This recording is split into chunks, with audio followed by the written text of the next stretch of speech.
เอาให้อีกท้ายเอาขอพูดแล้วผมบอกเอสลาลาสลงขึ้นดิฮะพึ่งปีฮะเอ้ยคนเสือห้องอันดาตาเสียงเตะสลายขึ้นดิฮะแล้วก็ได้ได้ดวงงามร้อนน้ำนองเมื่อนี้สลายเหนื่อยเป็นน้องตั้งรักนานให้เราเพียรตาหัวก้อนเธอนี่สุดต่อสายเสียงกันนะจริงชมอยู่นี่ต่อสายเสียงไม่เลยสามใจเป็นใจลองไปได้ใจจะครบกันพี่ฮะเลยร้อนสองบริเวณสี่กว่าสายเสียงเราจะเคยดีก็นิ่งหนาเขาไม่มีเราจะเกี่ยวสามาต่างหน้าเตล่าต้อมหาก้อนปลาลาโซลาสังควันเสือก็เนื้อปีหักหนาติ้งอะไรตัวนี้เง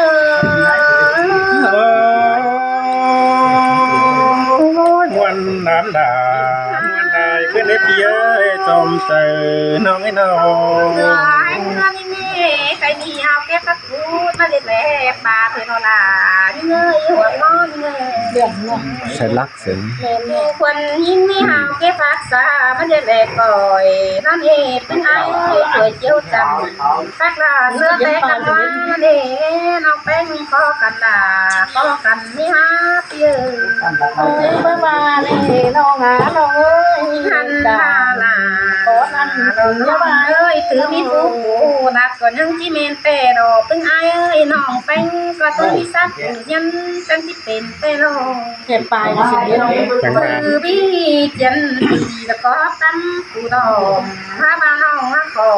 ก็ให้พี่สาวขอกันเตะโลพี่หักหลายพี่แป้งยิง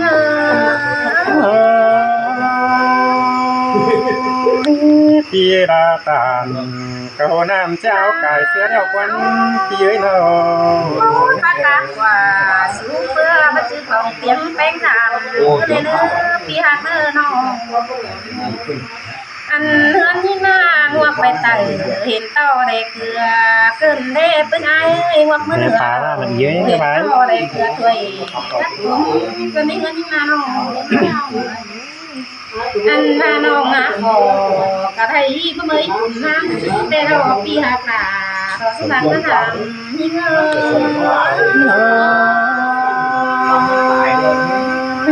ป้าเสียดาเราป้าสวยจังว่าพี่เอ้ยน้องก้มไปหาเตะปั้มประวัติให้ทะเลเที่ยวนั่งคมน้องไปนอนยังไงโดนยังไงไอ้นาเกินได้หาปลาไหล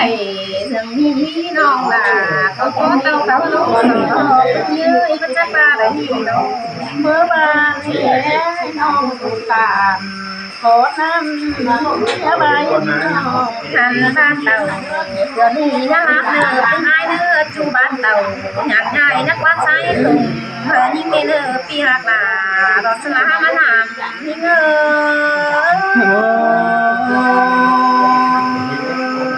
ด้ต้องหา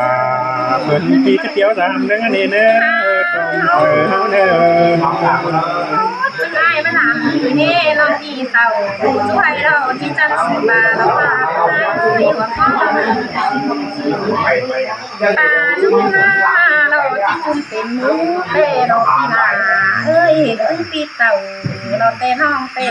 เราต้องให้เต้เปียกหนาเราน้องเอ้ยดิเต่าให้เราที่ถึงวังนา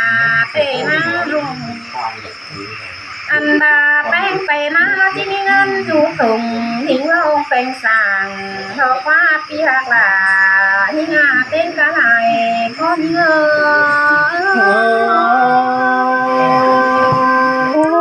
นโนดามวนโอใส่นี่นะโน